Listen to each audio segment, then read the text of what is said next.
Hello. হ্যাঁ, এই ভালো আছো, তুমি কেমন আছো?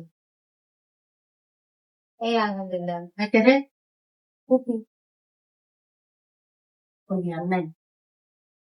হ্যাঁ, এই যে কি আমো আমু বাইরে গেছে। হুম, বাসায় না, একটু কাজে গেছে। হ্যাঁ, ঠিক আছে, পরে কথা বলবো। হুম। A few moments later. Hello. হুম, হ্যালো মনি, কেমন আছো? এই ভালো। আমো না, আমু বাইরে গেছে কাজে, কাজ আছে তো হ্যাঁ, এজন্য। তুই বাইরে যেতে বেরে হ্যালো মনি, তুই আমি তোর পাশে দিয়ে বসে আছি, তুই বাইরে যেতে বলি তুই। তুমি তো বললা যে দে দে।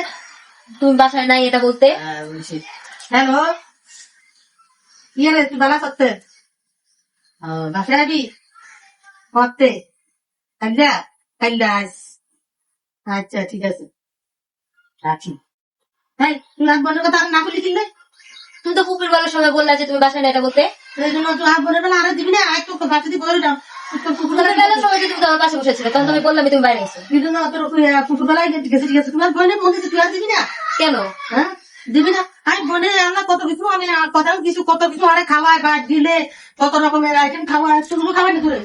তো ফুপু যখন আমাদের বাসায় বেড়াতে আসে তখন নিয়ে আসে না তারা? আমি তোর বোনের ওটা দূরে গিয়ে আর বোনের কথা জানি তোমার বোনেরা যতটুকু আনে তার কোলা মেরে সব খায় না, আমি কখন খাই? কয়টা আইটেম খাওয়া তোরে, ফুপিরও তো নিয়ে আসা, তোমার কখনো তো আইটেম খাওয়া। কয়দিন দেখাইছ তুই? যতদিনই খাই ভালোই খাওয়াইছে। ফুফুর গান গাইতে আছে তো ফুফু তোর অঙ্কি বেশি খাবে না তো ফুফু বেশি খাবে। দুজনেই ভালো খাওয়া। তো ফুপুকে নিয়ে কেন বলবা কেন? কত আইটেম মানে কত খাওয়ানি খাওয়ায় বাড়িতে গেলে 1200